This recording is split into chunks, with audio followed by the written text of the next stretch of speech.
Boa tarde, se for. Boa tarde, Ana. No nosso programa anterior, o senhor finalizou falando muito sobre consciência. Como que se dá esse processo de desenvolvimento da percepção dessa consciência através da prática da arte marcial? Aliás, eu acho que esse é um ponto que Grão-Mestre Moyat sempre enfatizou muito, que está ligado à vida Kung Fu. Porque muitas vezes as pessoas interpretam mal o que significa a vida Kung Fu. A vida Kung Fu, em chinês, seria equivalente a Sanfa. Sendo que esse San é exatamente uma palavra que pode representar a consciência. Então seria um método através da consciência. O que seria, então, um método através da consciência? Porque quando nós estamos trabalhando os movimentos que consideramos dispositivos corporais de combate simbólico, o que vulgarmente as pessoas chamam de técnica. Por que nós chamamos de dispositivo corporal? Porque ele não é necessariamente uma técnica, Natália, você sabe muito bem disso.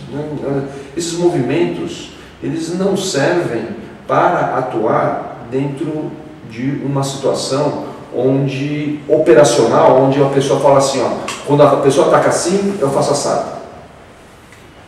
Esses movimentos, eles existem para chamar outros movimentos. Ou seja, para despertar em cada um de nós a consciência do que nós temos que fazer naquele momento. Porque aquele momento sempre será inédito. Então, por mais que eu treine 10 mil vezes o mesmo movimento, no caso real, quando você precisar utilizá-lo, você só tem uma certeza: não será daquele jeito que você treinou. Então, é uma questão, da mesma forma como eu mencionei anteriormente, na nossa outra conversa, sobre a estratégia que não tem ação, não tem plano e não tem objetivo, lembra que eu falei sobre isso, né? Também, dentro da prática da arte marcial, nós não temos, por exemplo, a ideia de treinamento, a ideia de método. Isso não existe dentro da prática das artes marciais. Por quê? Porque não há esse orquestramento de ações para isso. Por quê? Porque para cada situação nós estamos trabalhando um momento que é inédito.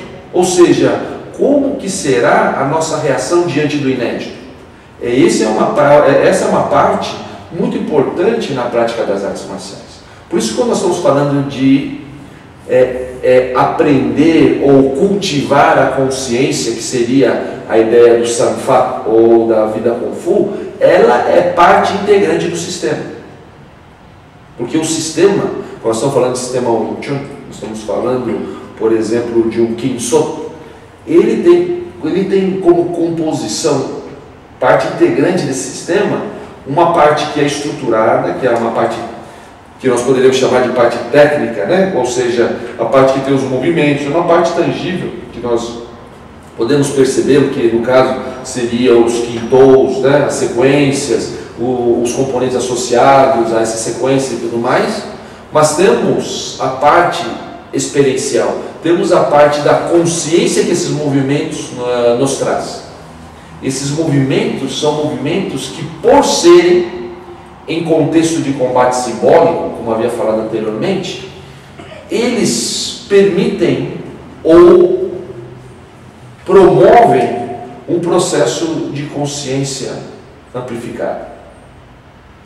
Por quê? Porque por isso que é muito interessante isso. Por que nós falamos combate? Porque nós temos aí uma situação de premência de morte, né? Quer dizer, nós estamos numa situação emergencial. E aí nós temos por que ele é simbólico? Porque obviamente ele não pode ser real, porque senão você vai morrer e não vai aprender nada, né? Parece até uma brincadeira, mas é muito sério. As pessoas falam de combate real, mas o combate real é um combate que envolve a morte. Então, ou você mata ou você morre. Se você morre, né, você não vai aprender nada. Se você mata, você é um criminoso. Então, socialmente, é muito perigoso nós falarmos de combate real. Todo combate, não importa, até o vale tudo ou qualquer coisa, são combates simbólicos. Por mais realidade, né, que possa existir dentro daquele contexto.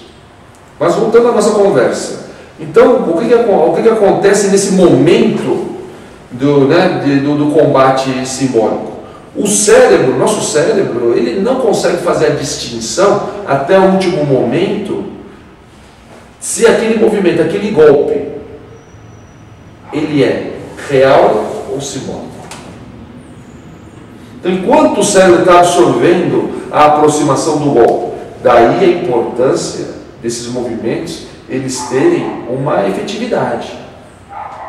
Porque senão o cérebro não vai ser enganado. Porque o mérito desse trabalho é nós, entre aspas, enganarmos o cérebro para ele reagir como que ele estivesse no momento de premência de morte. Para aí ele entrar num outro estado, num estado diferenciado. Né? Eu lembro muitas vezes você menciona isso, né, que é um estado alterado de consciência, que faz com que a pessoa tenha lampejos que possam depois... O que são esses lampejos? São pontos, são spots, são momentos isolados, mas que, ao ser trabalhado dentro do contexto da vida Kung Fu, essa experiência momentânea, furtiva até muitas vezes, ela possa ser utilizada, né, dentro de um contexto comportamental, sendo estendível para a comum. Então esse é o ponto que eu acho que é a contribuição das artes marciais para a evolução da consciência estratégica. O senhor mencionou o Sanfat como ponto de partida para o aprendizado. Na nossa cultura, nós partimos da ideia teoria prática. Então, o senhor está me dizendo que dentro da arte marcial não existe esse paralelo? Não existe, por exemplo, o aluno ele tem uma aula teórica e depois ele parte para uma parte prática, ele não tem uma introdução a esse processo? Não, é que não tem, principalmente, né, após as artes marciais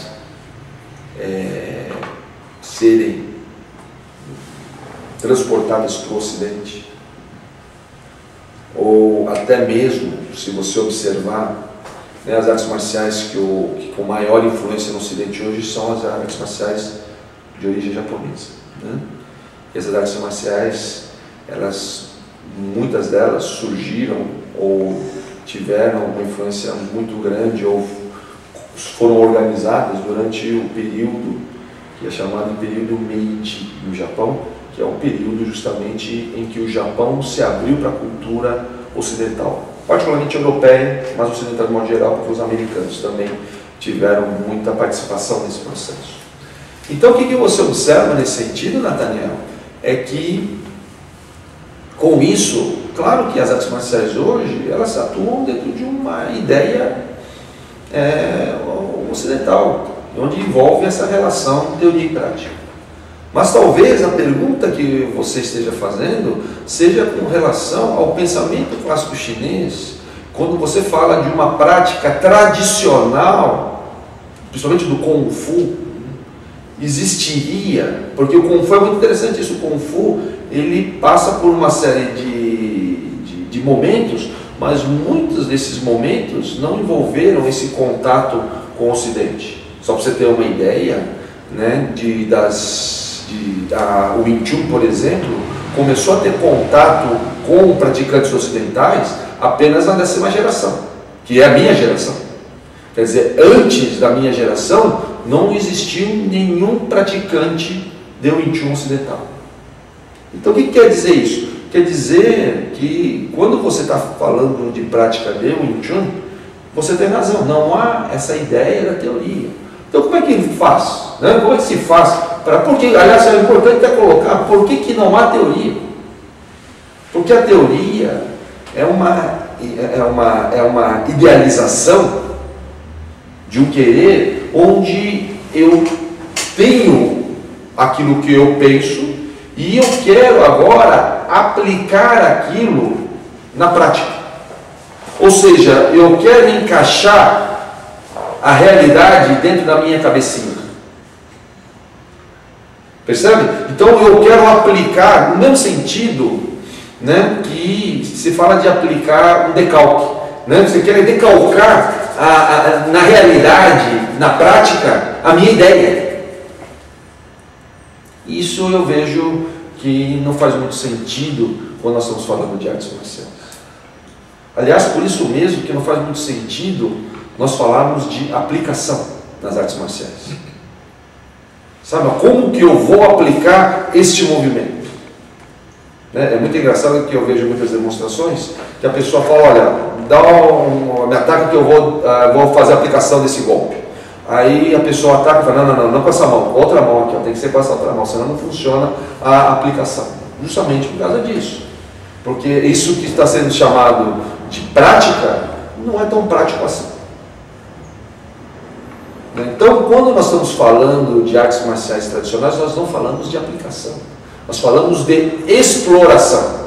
Porque existe um movimento, que em chinês nós chamamos de Jiu Sei, vocês sabem muito bem disso. E Jiu quer dizer o quê? Anunciar, chamar. Eu estou, é modelo, é um padrão, quer dizer, eu chamo um modelo. Que modelo que é? Um modelo para aquele momento, que eu não sei qual que é ainda.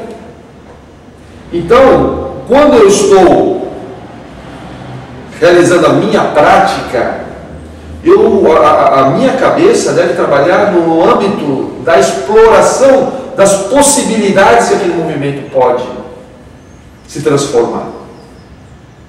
Daí a importância das sequências, porque os ancestrais nos dão uma espécie de, né, os americanos têm uma palavra chamada roadmap, né, quer dizer, eles dão um caminho para nós seguirmos. Então vamos seguir esse caminho que os ancestrais, com a sua experiência e sua sabedoria, nos legou ao longo de várias gerações. Então a partir daí nós temos então essa possibilidade de perceber como que cada movimento se transforma. Né? E aí então nós podemos com isso ter uma vivência, né, desse processo, né, dentro da prática do Wing Chun, sem envolver a relação teoria e prática. Quer dizer, você é ingressado na experiência. Por isso que você observa, muitas vezes não há muita explicação no que você está fazendo. Por quê? Porque você vivencia o fenômeno primeiro para depois interpretá-lo à medida da sua experiência. E aí que entra o Sanfa, que nós estamos falando. E a partir dessa experiência que tem a ver muito com você, você começa a perceber a validade dessa experiência estendendo para a conduta. Por isso que uma prática tradicional de Wing Chun, ou de artes marciais em geral, particularmente as chinesas, extrapolam a ideia de ir num lugar e praticar numa academia, por exemplo, por um período de horas e depois cada um vai para sua casa. Aquilo se estende a um processo, né? Por isso que você vê muitas práticas que depois, né, você vai jantar, você cria, né, uma interface para depois você entrar na sociedade. Por quê? Porque é muito importante que esse processo ele tenha uma continuidade que só foi startada, foi iniciada dentro da experiência marcial, que é essa experiência que envolve os dispositivos corporais de combate simbólico. E fica uma outra pergunta. A questão da estratégia, do pensamento estratégico, quando nós falamos de Wing Chun, ele se encontra na listagem ou no processo de transmissão? Eu acho que tem uma combinação muito importante. Por quê? Porque, primeiro, a importância, eu acho que quando você está dizendo de listagem, seria a sequência de movimentos, né, que compõe um sistema, é isso, né? Quando existe esse tipo de situação, ou seja, esse sistema que é um legado familiar, aquilo que nós chamamos de família Kung Fu, em chinês Si Mun, que detém esse legado. E eu explico muito isso, Nathaniel, e você sabe bem, porque as pessoas, quando, pela cultura nossa, elas imaginam que elas vão ingressar, elas querem aprender Kung Fu. Então elas pensam assim, como é que você aprende Kung Fu? Tem uma escola, vou lá, me matriculo e aprendo. Elas muitas vezes não entendem que qualquer estilo que seja, ela é um legado detido por uma família Kung Fu. E aquele legado é exclusivo, de uso exclusivo da família. Então, para você aprender esse legado, ter acesso a esse legado, é importante que você seja um legatário, ou seja, um membro da família, em outras palavras. Então, a partir daí, essa família ela tem que ter condições de transmitir adequadamente esse legado.